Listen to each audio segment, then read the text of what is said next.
Temos vários grupos de trabalho mediúnicos, alguns de desobsessão. Apesar da orientação para não se fazer desobsessão na presença do obsediado, visto que muitas vezes estes não têm nenhum conhecimento de espiritismo, o conhecimento doutrinário, e quando mesmo se tem, não é aconselhável essa prática. Qual a opinião sobre isso que vocês poderiam trazer para nós? A opinião que eu tenho para oferecer é a opinião de André Luiz no livro Desobsessão.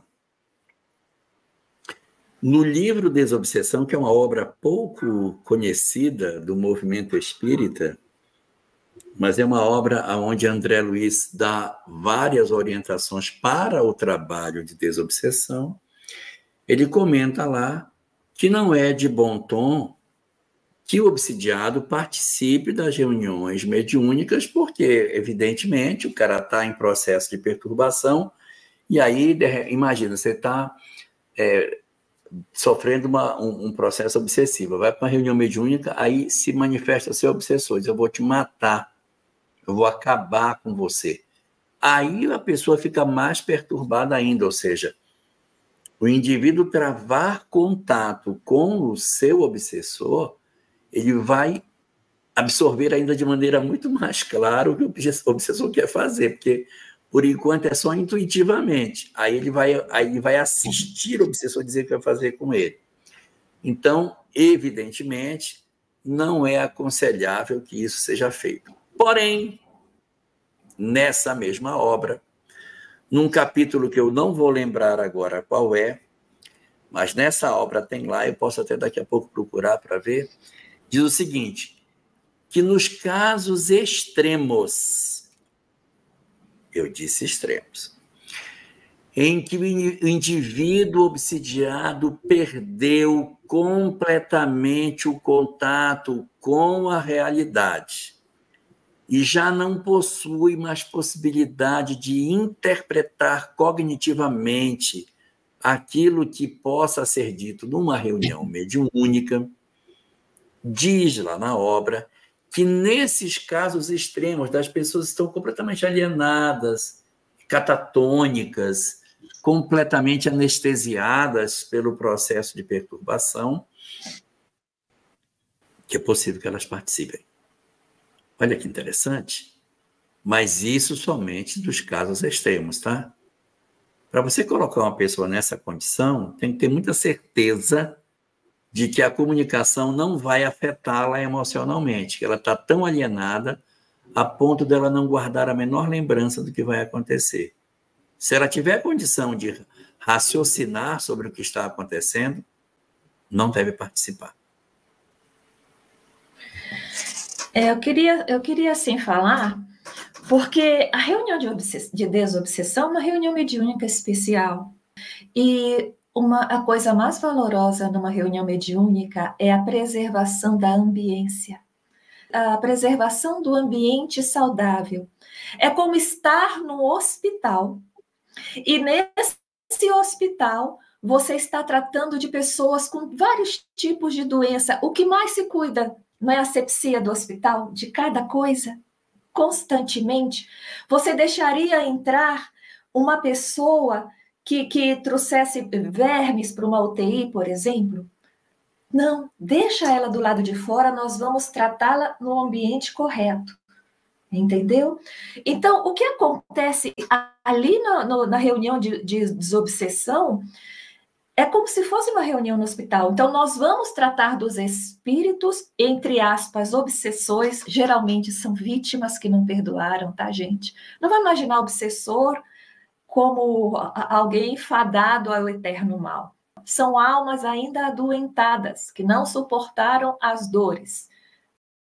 E elas vão ser tratadas. E quando for tratadas, é preciso que a ambiência esteja equilibrada, porque esse espírito é trazido pela equipe espiritual, ele é cuidado pela equipe espiritual enquanto ele se expressa através do médium. Ele se expressa, mas está tudo sendo cuidado para que ele não ultrapasse os limites que tem que ultrapassar, até para que ele não faça revelações que não podem ser feitas naquele momento. Eles dizem, eu quero falar tal coisa, mas não estão me deixando. Estão segurando minhas mãos, senão vocês veriam o que eu ia fazer nessa mesa. Por que a espiritualidade consegue isso? Porque a ambiência está equilibrada. Numa ambiência desequilibrada, o médium não consegue se controlar e sobe na mesa e sai querendo jogar coisa nos outros, gente.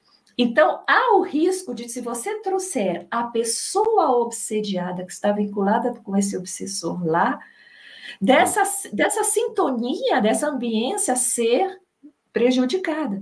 Vejam que numa reunião, nas reuniões mediúnicas, existem pessoas que participam, não é porque são médiuns, eles ficam lá orando, vibrando para manter a ambiência no nível elevado, enquanto os outros estão lá, sabe? Trabalhando, dialogando, incorporando e etc. Entendeu? E sim, tem a outra questão de você ouvir, você obsediado, ouvir do obsessor o que você fez em vidas passadas. Vocês sabem quantas histórias de escravidão surgem nas mediúnicas? Eu vi aquele fulano, o fulano que ele está obsediando, mas no nosso caso não estava na mediúnica. Ele pisoteou nos meus filhos até matar meus filhos na lama. Ou um rapaz de 19 anos que nós conhecemos, que não foi para a mediúnica. Eu não sossego enquanto não matá-lo. E saber a história que ele era a pessoa, o português, dono do navio negreiro que trazia os escravos nos porões e cometia todo tipo de atrocidades. E que agora era um jovem que sofria com ideação suicídia, com obsessão pertinaz. E se esse jovem ouvisse isso, ele não se desequilibraria mais? Entendeu? Mas existe um caso de subjugação, que se nós lermos no livro dos médiuns, subjugação, esse caso que ela falou, a subjugação ela pode ser moral ou física. A pessoa está, inclusive, fisicamente, muitas vezes, subjugada ao obsediado. Então, ela faz coisas, fala coisas que ela não quer falar, mas o obsessor já domina o campo cerebral, os órgãos, e ela anda, se joga no chão, come porcaria do chão, ela não tem mais noção, fala pela rua, fala besteira, sabe? A gente vê muito casos de, ou seja, ele está subjugado ao obsessor. E quando se fala da desobsessão no livro dos médiuns, ele faz uma observação. O caso de subjugação tem algo mais que não precisa na obsessão simples, na fascinação. Fascinação é outra história. Ele precisa de uma pessoa que tenha um magnetismo diferenciado e uma moral diferenciada para afastar, porque a subjugação, você está entranhado, o perispírito está entranhado com o corpo do encarnado, o perispírito do espírito obsessor. Então, é preciso a presença de alguém com moral, né, com grande moral e grande poder magnético, ou seja, alguém que tenha ascendência sobre esse obsessor para afastá-lo. E depois de afastado, aí começa todo o processo desobsessivo. Como é que você vai orientar a pessoa? Olha, você tem que mudar, transformação oral, oração. O obsediado não vai conseguir. Então, você faz esse primeiro processo. Então, pode acontecer, né? E o Divaldo conta isso em palestras, no caso dele, ele estava lá no ambiente do centro espírita quando veio o pai com a filha jovem na camisa de força, falando grosso, né? E totalmente descontrolada. E o Divaldo, que tem essa ascendência, ele tem essa capacidade magnética, é sim um médium diferenciado, olha para a menina e vê o espírito obsessor e diz, meu irmão, e o pai diz, Divaldo, a menina, não, espera aí que eu estou falando com ele. E ele chama de irmão, e ele consegue fazer esse afastamento provisório por causa da ascendência dele. E ele diz no final, podem tirar a camisa de força. Aí o pessoal olhou assim, pode tirar. Tirou, a menina estava normal. Mas não estava curada, era um afastamento para que ela começasse o tratamento desobsessivo normal. Então, isso foi feito com a presença dela, ele, Divaldo, mas não é necessário que vá para a reunião mediúnica de desobsessão normal. Entendeu? Aí as casas espíritas, não temos Divaldo em todas as casas espíritas, poderiam fazer uma reunião especial. Olha, nós vamos receber um caso especial, então nós vamos nos reunir tal dia, né, para uma pessoa que está subjugada, vamos nos unir os nossos esforços, conversar com a equipe espiritual para fazer esse trabalho. Entendeu? Mas quando a gente diz, não é aconselhável que você, toda mediúnica, você tenha lá as pessoas que estão sofrendo a influência espiritual presentes. Mas, claro que nada é absoluto. Existem essas exceções que devem ser consideradas com muito bom senso e muita maturidade.